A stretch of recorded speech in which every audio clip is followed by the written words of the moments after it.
নমস্কার, welcome to the Phoenix news. কি হবে এবার? একের পর এক তো দরজা বন্ধ হয়ে যাচ্ছে। অর্থাৎ একদিকে নির্বাচন কমিশনের বজ্র আটুনি, অন্যদিকে ইডির অ্যাকশন মোড। এই দুয়ের জোড়া ফলায় পড়ে এবারে তো রীতিমতো ত্রাহি মধুসূদন দশা হচ্ছে আমাদের রাজ্যের শাসক দলের। কি হবে এবার?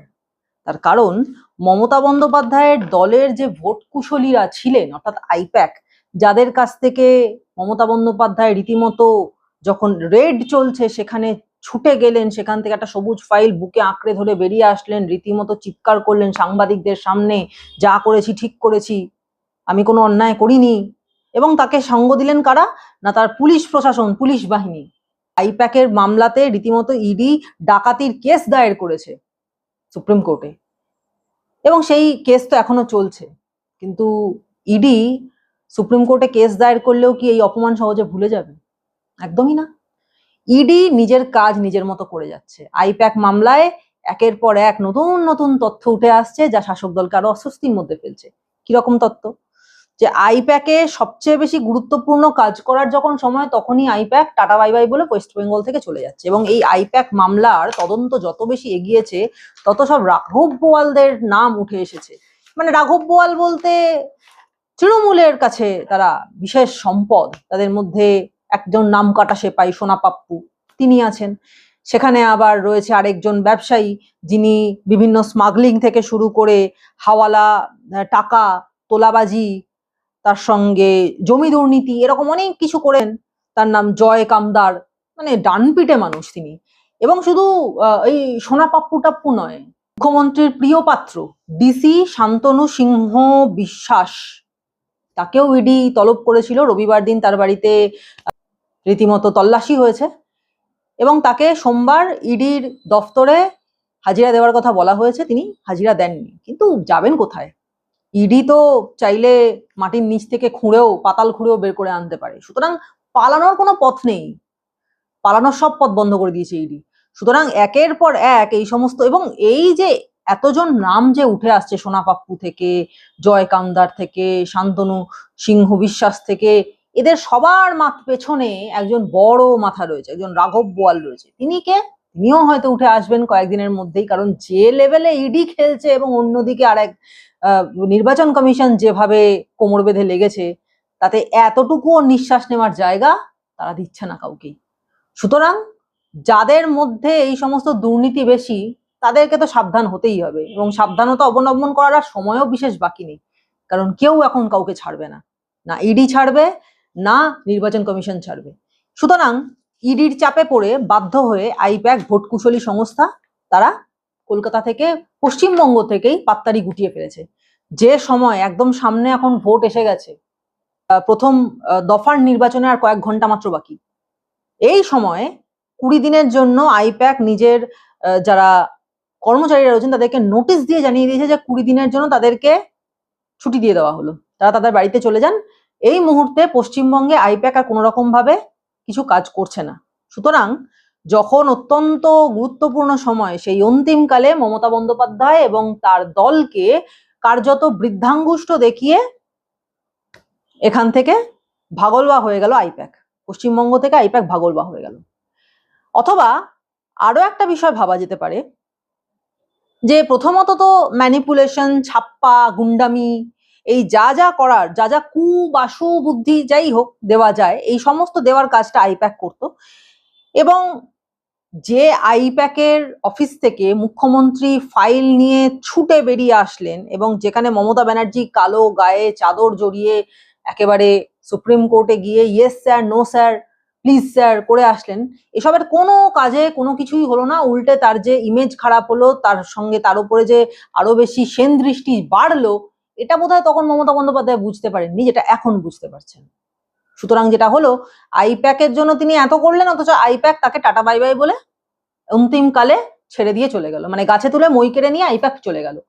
এবং এই সময়ে আরেকটাও সম্ভাবনা উড়িয়ে দেওয়া যায় না, সেটা হচ্ছে এতদিন পর্যন্ত 10 বছর পর্যন্ত আইপ্যাক কিন্তু তৃণমূলের সঙ্গে ভোট কুশলী হিসেবে কাজ করেছে। কিন্তু এবারের হাওয়া কিন্তু একদম আলাদা। অন্যান্য বারের সেই ভয়ের বাতাবরণ এবার কিন্তু সাধারণ মানুষের মধ্যে নেই। এই যে গুন্ডামি করিয়ে, ছাপ্পা রিগিং এ সমস্ত করিয়ে যে এবার ভোটটাকে নিজেদের কবজায় আনা যাবে, তৃণমূলের ফরে আনা যাবে, এই সুবিধাটা এবার খুব একটা হবে না।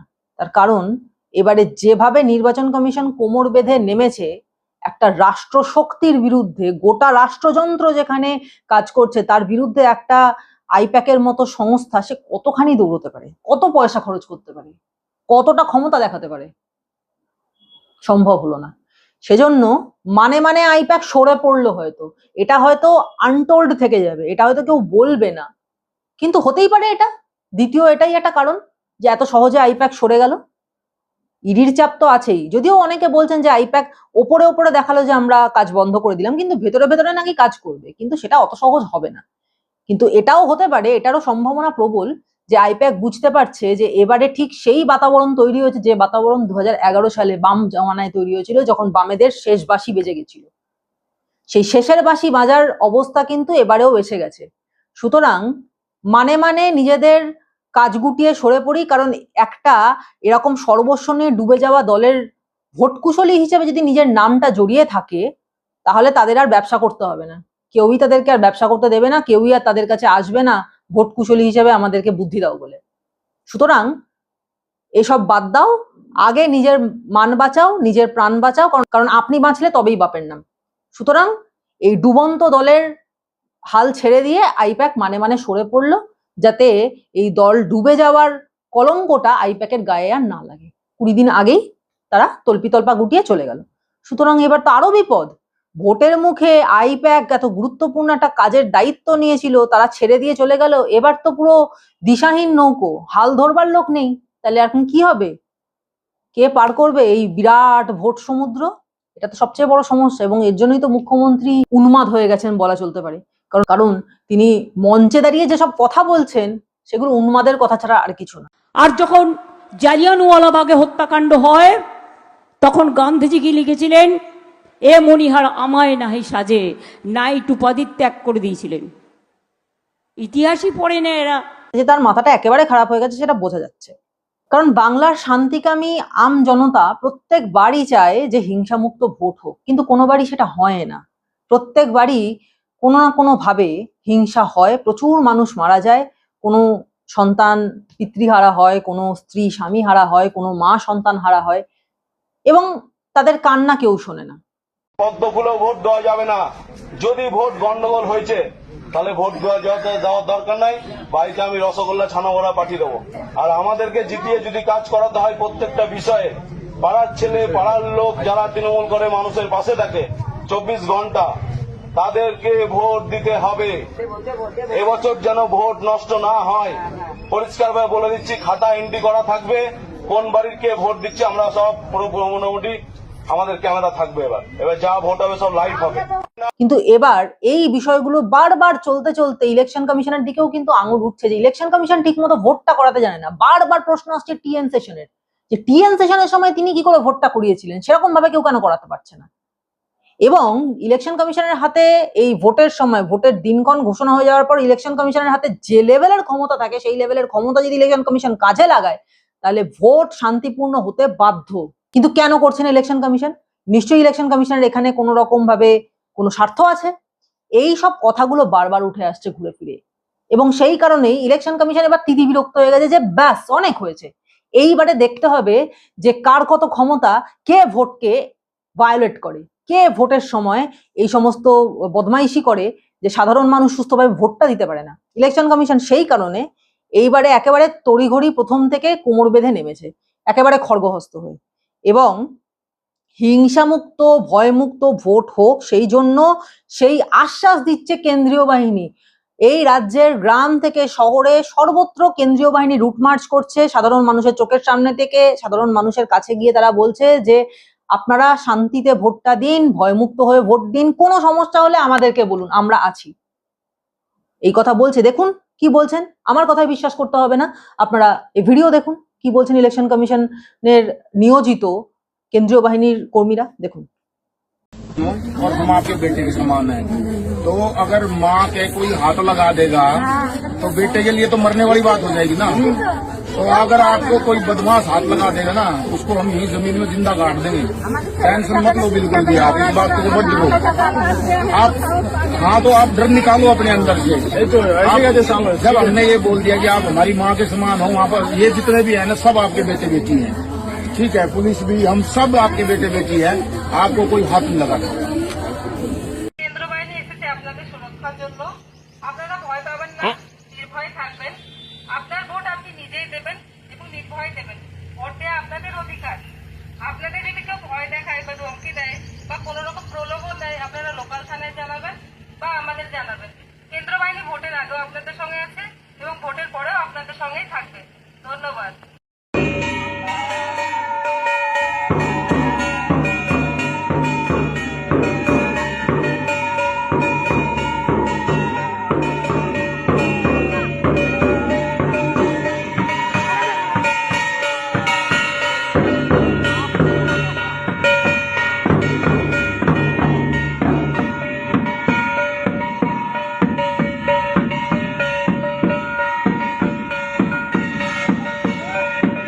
অন্যদিকে তৃণমূলের গুন্ডামি যে একদমই বরদাস্ত করা হবে না, সেটা কিন্তু প্রথম থেকেই বুঝিয়ে দিয়েছে এই কেন্দ্রীয় বাহিনী এবং অবশ্যই সৌজন্য ইলেকশন কমিশন। খুল্লা ছুট দিয়ে দিয়েছে যে কোনো রকম বদনামি দেখলেই, কোনো রকম বেচাল দেখলেই চালাও লাঠি। আর ইলেকশন কমিশনের কথা যখন জানে, ইলেকশন কমিশন যখন এতটা ফ্রি হ্যান্ড দিয়েই দিয়েছে, তখন আর কোনো ছাড় নেই। ইলেকশন কমিশনের গ্রিন সিগন্যাল পেয়ে এবারে কেন্দ্রীয় বাহিনী সেটাই করে যাচ্ছে। হাত থাকতে মুখ কেন? দেখুন, এই যে সবংয়ে তৃণমূল নেতা, তিনি বেশি গুন্ডাগিরি করতে এসেছিলেন, বাঘ হয়ে এসেছিলেন, বাঘকে কেমন ইঁদুর বানিয়ে দিল কেন্দ্রীয় বাহিনীর জওয়ানরা। দেখুন,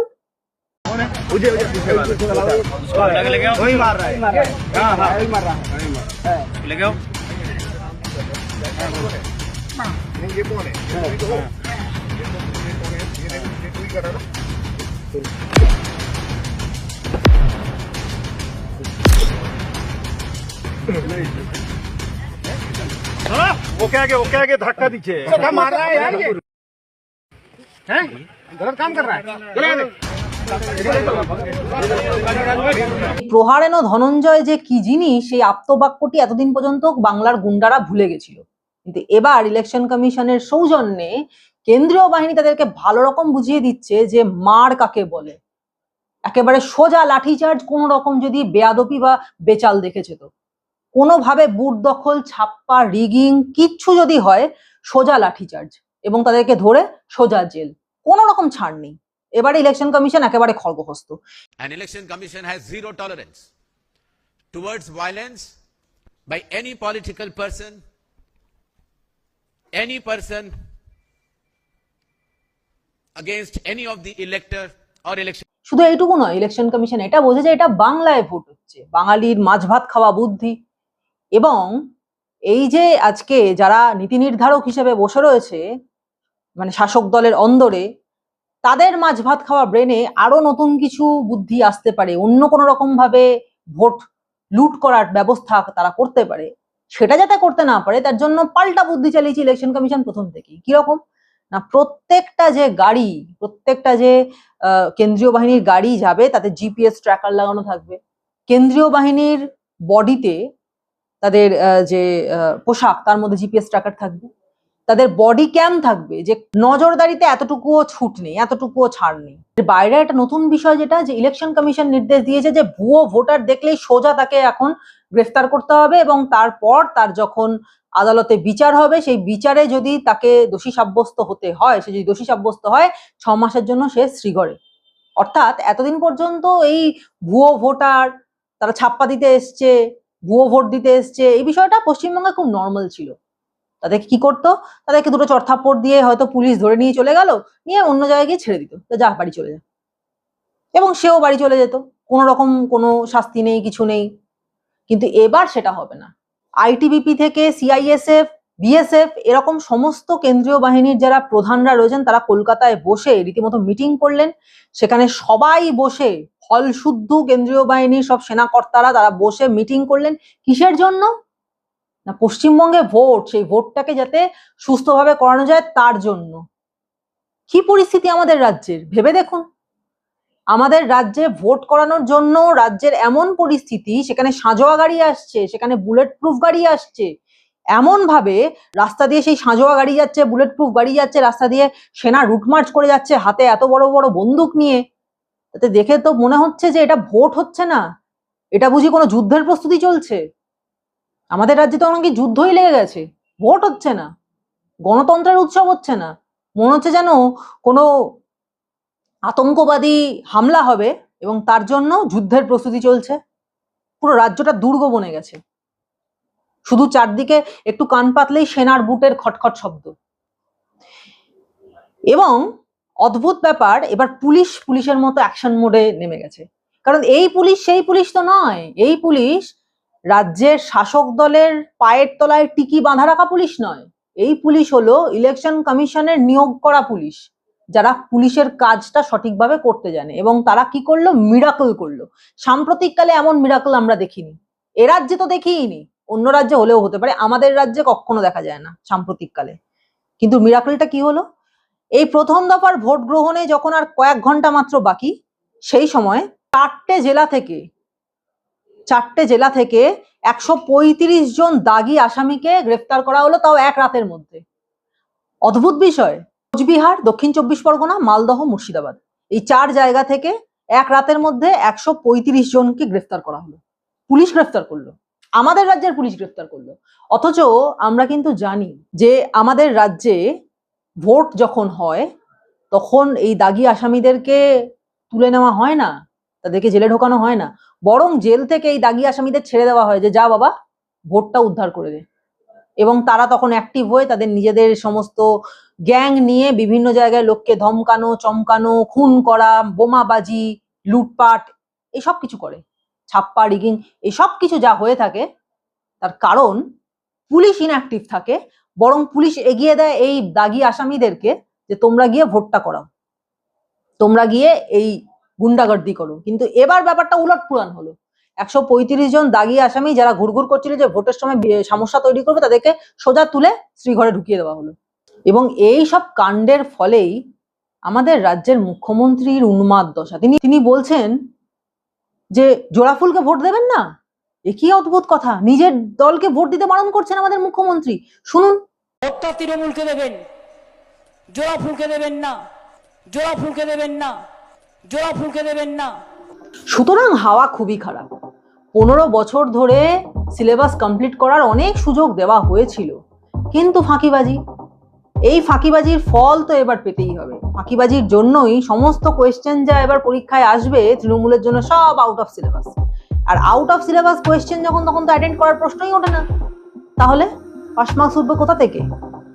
পাস মার্কস ওঠাটা এবার খুব কঠিন। তবে তারপরেও দেখা যাক, শেষ মুহূর্তেও কোনোভাবে যদি তড়িপার হওয়া যায়, কারণ তৃণমূলের কাছে এক্স ওয়ার্কার এক প্ল্যান থাকে, প্ল্যান এ ফেল করবে তো plan B, plan B fail করবে তো প্ল্যান সি। দেখা যাক কোন প্ল্যানে এবার তৃণমূল কংগ্রেস, যিনি শাসক দল রয়েছে, তারা নিজেদের গদি টিকিয়ে রাখতে পারে। তার কারণ ইতিমধ্যেই আমরা আপনাদেরকে ফিনিক্স নিউজের পক্ষ থেকে, ফিনিক্স নিউজের ক্যামেরা কলকাতার বিভিন্ন অঞ্চল থেকে, বিভিন্ন এলাকা থেকে আপনাদের কাছে আসল উন্নয়নের খতিয়ান তুলে ধরেছি। সাধারণ মানুষ কি বলছেন সেটা তো শুনলাম, কিন্তু নিজের চোখে দেখা, তার চেয়ে বড় প্রমাণ তো আর কিছু হতে পারে না। এবং সেই প্রমাণ দেয় ছবি, ক্যামেরার ছবি সেই প্রমাণ। এবং আপনারা চোখে দেখতে পেয়েছেন যে সোনারপুর থেকে, বন্দর থেকে, বেলগাছিয়া, কাশীপুর অঞ্চল থেকে সর্বত্র যা উন্নয়নের দাবি আমাদের রাজ্য সরকার করে থাকেন, কতটুকু উন্নয়ন আদপেই হয়েছে তার পরিষ্কার প্রমাণ আপনারা দেখতে পাচ্ছেন দ্য ফিনিক্স নিউজের ক্যামেরাতে। পরপর আসছে লোকে কি বলবে সিরিজ, এবং সেখানে আপনারা দেখতে পাচ্ছেন। সুতরাং আউট অফ সিলেবাস কোয়েশ্চেন তো এবার আসবে, এবং সেইখানে দাঁড়িয়ে পাস মার্কস তোলা খুব